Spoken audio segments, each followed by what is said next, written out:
புரட்சி தலைவி அம்மா அவர்களை வணங்குகிறேன். புரட்சி தலைவர் எம்ஜிஆர் அவர்களையும் வணங்குகிறேன். மாண்புமிகு பேரவைத் தலைவர் அவர்களே, மாண்புமிகு எடப்பாடியார் அவர்கள் ஒரு கிளைக்கழகத்துடைய செயலாளர், இன்று அனைத்து இந்திய அண்ணா திராவிட முன்னேற்ற கழகத்துடைய பொதுச் செயலாளர். இதுதான் ஜனநாயகம், சமத்துவம் எங்களுடைய இயக்கத்திலே. மாண்புமிகு எடப்பாடியார் அவர்கள் எல்லோரும் ஏற்றுக்கொள்ளும் விதமாக ஒரு எளிமையான தலைவர், அதே நேரத்தில் அவர் வலிமையான தலைவரும் கூட. நீட் தேர்வை எதிர்க்கிறோம் என்று சொல்லிக் கொண்டிருந்தால் போதாது, யோசித்தார். அதன் அடிப்படையில் தோன்றியதுதான் 7.5% அரசு இடஒதுக்கீடு. அரசு பள்ளிகளில் படிக்கும் மாணவர்களுக்கு 7.5% இடஒதுக்கீட்டினால் இன்று வரை 3446 டாக்டர்களை உருவாக்கியவர் அண்ணன் எடப்பாடியார் அவர்கள். நீரின்றி அமையாது உலகு. எங்களுக்கு 1600 கோடி ரூபாயில் அத்திக்கடவு அவனாசி திட்டம் தந்தவர். அதேபோல் காவேரி குண்டாறு இணைப்பு திட்டம் தந்தவர். டெல்டா மாவட்டங்களுக்கு வேளாண் பாதுகாக்கப்பட்ட மண்டலம் கொடுத்தவர். 50க்கும் மேற்பட்ட காவேரி உபரிநீர் திட்டங்களை தந்தவர். விவசாயிகளின் வெடிவெள்ளி, கோடிக்கணக்கான விவசாயிகளின் பாதுகாவலர், எளிமையின் சிகரம், இன்றைய எதிர்க்கட்சி தலைவர், நாளைய முதல்வர் அண்ணன் எடப்பாடியார் அவர்களை வணங்கி மகிழ்கிறேன். மாண்புமிகு துணைத் தலைவர் உதயகுமார் அவர்களுக்கும் வணக்கம். அதே போல கொறடா கொங்குமலத்துடைய நாயகர் அண்ணன் வேலுமணி அண்ணன் அவர்களுக்கும் வணக்கம். அமைச்சர் பெருமக்கள், சட்டமன்ற உறுப்பினர்கள் எல்லோருக்கும் என்னுடைய வணக்கத்தை தெரிவித்துக் கொண்டு, அதே போல எனக்கு என்னுடைய தொகுதி மக்கள் 4 முறை வாக்களித்து 3 முறை வெற்றி பெற செய்து 1 முறை நகராட்சி சேர்மனாக வாய்ப்பு கொடுத்த எங்களுடைய தொகுதியுடைய வாக்காளர் பெருங்குடிமக்களுக்கு என்னுடைய நெஞ்சார்ந்த நன்றிகளையும் வாழ்த்துக்களையும் சொல்லிக் கொள்கின்றேன். மாண்புமிகு பேரவைத் தலைவர் அவர்களே, எனது தொகுதி மற்றும் எனது மாவட்டத்தில் உள்ள மக்களின் குறைகளை பற்றி முதலில் சொல்லிவிடுகிறேன். எனது மாவட்டத்தில் வாழும் மக்கள் தொகையில் 50% மக்கள் ஜவுளி தொழிலையும் 50% மக்கள் விவசாயத்தை நம்பி வாழ்ந்து கொண்டிருக்கிறார்கள். அங்கு அதிகப்படியான விசைத்தறிகளும் கைத்தறிகளும் இயங்கி வருகின்ற பவானி கைத்தறி சமுக்காலம் என்பது இந்திய அளவில் ஒரு பெயர் பெற்ற சமுக்காலம். இன்றைக்கு அந்த சமுக்காலம் எங்க இருக்குது என்பதே தெரியாத நிலைமைக்கு ஆளாகி இருக்கின்றார்கள்.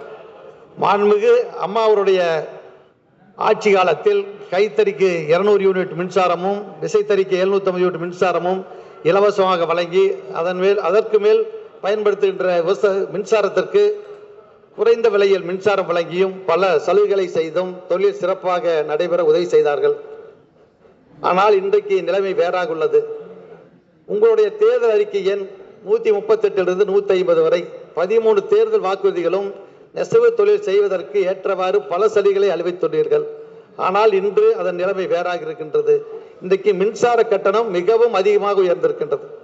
பயன்படுத்தும் போது பீக் டைம் என்று சொல்லி மின்சார கட்டணம் வசூலிக்கிறீர்கள்.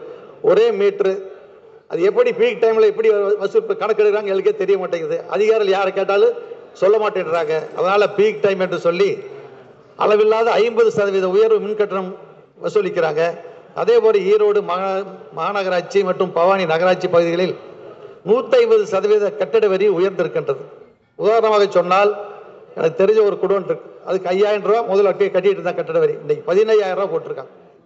எப்படின்னு கேட்டால் தெரிய மாட்டேங்குது. 3 பங்கு உயர்ந்திருக்கிறது.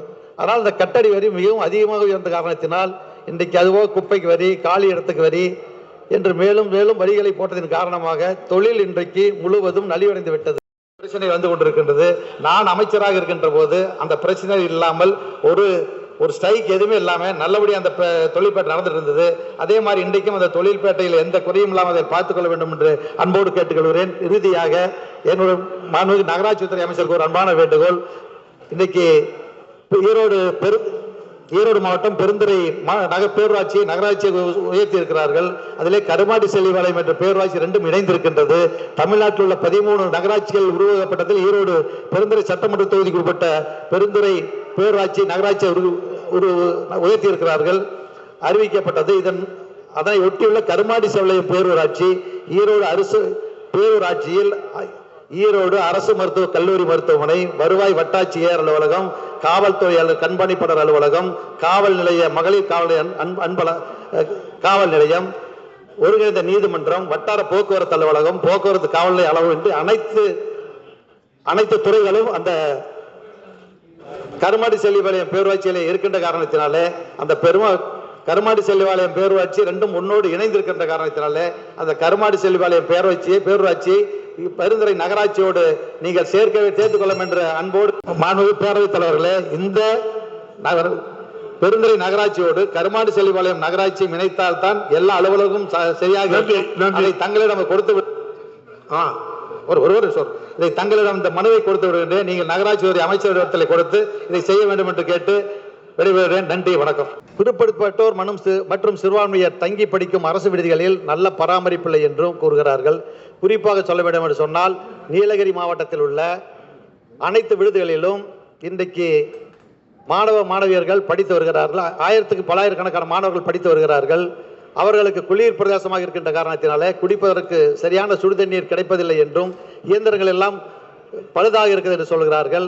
அதே போல சாப்பிடுவதற்கு உட்கார்ந்து சாப்பிடுவதற்கு டைனிங் டேபிள்கள் சரியாக இல்லை என்றும், கதவு, ஜன்னல், சமையலறை ஆகியவை பழுதாகி உள்ளது, அதை சரி செய்ய வேண்டும் என்றும், சரியான பெட்ஷீட் போர்வைகள் எங்களுக்கு வழங்கப்படவில்லை என்றும் கூறுகிறார்கள். கோவை தமிழ்நாடு வேளாண் பல்கலைக்கழகத்தின் கீழ் செயல்படும் வேளாண் கல்லூரி படிக்கும் இறுதி ஆண்டு படிக்கும் மாணவர்கள் தமிழகத்தில் பல்வேறு பகுதிகளில் ராவே பயிற்சிக்காக சென்றுள்ளனர். தமிழக அரசின் வேளாண்மை துறையான இந்த பயிற்சி காலத்தை மாணவர்கள் கிராமங்களில் டிஜிட்டல் சர்வே எடுக்க வேண்டும் என்று துறையின் செயலாளர் மூலம் உத்தரவு இடப்பட்டுள்ளது. இந்த பணியை மத்திய அரசு மாநில அரசின் மூலம் மேற்கொள்ள நிதி வழங்கி வருகின்றது. எனவே மாநில அரசு அதிகாரிகளை கொண்டு இந்த பணியை மேற்கொள்ள வேண்டும் என்றும், தற்பொழுது கடுமையான வெயிலில் காரணமாகவும் காடுகளில், மலைகளிலும், விவசாய நிலங்களிலும் இப்பணியை மேற்கொள்கிறார்கள். வேளாண் கல்லூரியின் மாணவ மாணவிகளின் கடுமையான பாதிப்புகளை உள்ளாக்குகின்றனர். இதனால் மாணவ மாணவிகளின் பெற்றோர்கள் கவலை மற்றும் மன உளைச்சலிலே பாதிக்கப்பட்டிருக்கிறார்கள். எனவே தமிழ்நாடு அரசு வேளாண் துறையின் தமிழ்நாடு வேளாண் பல்கலைக்கழகம் உடனடியாக டிஜிட்டல் சர்வே பணியில் இருந்து வேளாண் கல்லூரி மாணவ மாணவிகளுக்கு விலக்களிக்க வேண்டும் என்று அன்புடன் கேட்டுக்கொள்கின்றேன். மாண்புமிகு பேரவைத் தலைவர்களே, இந்த விடுதிகளிலே கொடுக்கின்ற மளிகை பொருள் சரியாக தரமில்லை என்று சொல்கிறார்கள். முந்தைய ஆட்சி காலத்தில் அந்த பகுதியில் உள்ள சிந்தாமணி, அதே போல சிந்தாமணி கூட்டுறவு அங்கன் கடைகளை கூட்டுறவு சங்கங்களிலே அந்த மளிகை பொருள் அங்கிருந்து வாங்கி கொண்டார்கள். ஆனால் இன்றைக்கு நிலைமை அது தனியார் இடத்தில் ஒப்படைக்கப்பட்டிருக்கின்ற காரணத்தினால் அவர்கள் சரியான நேரத்திற்கு சரியான நல்ல பொருள்கள் கிடைக்கவில்லை என்று சொல்கிறார்கள். அதையும் மாண்புமிகு அமைச்சர் அவர்களுடைய கணத்தில் எடுத்துக்கொள்ள வேண்டும் என்று அன்போடு கேட்டுக்கொள்கின்றேன். அதே போல சிறுபான்மையருக்கு புனித பயணத்தை மேற்கொள்வதற்காக வருடம் 8000 பேருக்கு மேற்பட்டவர்களுக்கு வருடம் 12 கோடி ரூபாய் மானியம் வழங்கிய அரசு அண்ணன் எடப்பாடியுடைய அரசு. வக்பு வாரியத்திற்கு ஆண்டொன்றுக்கு நிர்வாக மானியமாக 1 கோடியிலிருந்து 2 கோடியாகவும் 2 கோடியிலிருந்து 2.5 கோடியாகவும் உயர்த்தி வழங்கிய அரசு அண்ணன் எடப்பாடியாருடைய அரசு. பள்ளிவாசல் மற்றும் தர்கா பராமரிப்பிற்கு 3 கோடியிலிருந்து 5 கோடி வரை வழங்கிய அரசும், அதேபோல் உள்ளமாக்களுக்கு 3000 ரூபாய் உயர்த்தி வழங்கிய அரசும், உள்ளமாக்களுக்கு 25,000 மானியத்தில் 2 சக்கர வாகனம் வாங்கி கொடுத்த அரசும் அண்ணன் எடப்பாடி அவருடைய அரசு என்பதை இந்த நேரத்தில் அன்போடு தெரிவித்துக் கொண்டு, கல்லர் சீரமைப்பு பள்ளிக்கும் மாணவ மாணவியர்களுக்கு 46 கோடி ஊக்கத்தொகை கொடுத்ததும் மற்றும் கல்லர் சீரமைப்பு பள்ளிகளுக்கு 2017 முதல் 2020 வரை சீரமைப்பதற்கு 38 கோடி ரூபாய் நிதி ஒதுக்கி கொடுத்ததும் அண்ணன் எடப்பாடியாருடைய அரசு என்பதை அன்புடன் தெரிவித்துக் கொண்டு, அதே போல உங்கள் தேர்தல் அறிக்கையில் 26 போக்குவரத்து, மின்சார, டாஸ்மாக், டிட்கோ உள்பட்ட 83 பொதுத்துறை நிறுவனங்களின் இழப்பீடாக 78,000 கோடி நஷ்டத்தில் இருப்பதாக நீங்கள் கணக்கிட்டு, அதை நாங்கள் ஆட்சிக்கு வந்தால் குழு அமைத்து லாபத்தில் கொண்டு வருவோம் என்று சொன்னீர்கள். ஆனால் இன்று நிலைமை என்னவென்று கேட்டால், இந்திய அரசின் தணிக்கை துறை தலைவர் மேற்கொண்டதில் இன்றைய லாஸ் 1,83,000 கோடி என்று சொல்லுகிறார்கள். இதை பொதுத்துறை நிறுவனங்கள் எப்படி நீங்கள் லாபத்துக்கு கொண்டு வருவீர்கள் என்பதை மாண்புமிகு அமைச்சர் அவர்கள் பதிவுரைகளை விளக்க வேண்டும்.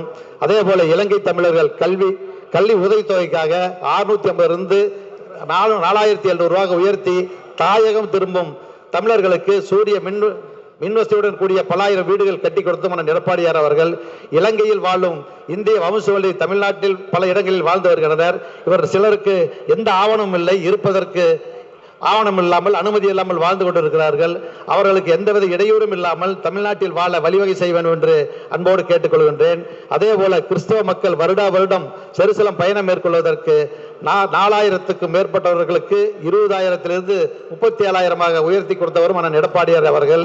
தமிழ்நாட்டில் உள்ள கிறிஸ்தவ சிறுபான்மையர் தேவாலயங்களை கட்டுகின்ற போது உரிய அனுமதி கிடைப்பதில்லை என்று அவர்கள் அனுமதி கேட்கிறார்கள். அதையும் கண்டிப்பாக அனுமதி பெற்று தர வேண்டும் என்று கேட்டுக்கொள்கின்றேன். அதே போல அவர்களுக்கு கல்லறை தோட்டம் எங்களுக்கு ஒரு சில இடத்தில் இல்லை என்று கேட்கிறார்கள். கல்லறை தோட்டம் அமைத்து தரும்படி கேட்டுக்கொள்கின்றேன்.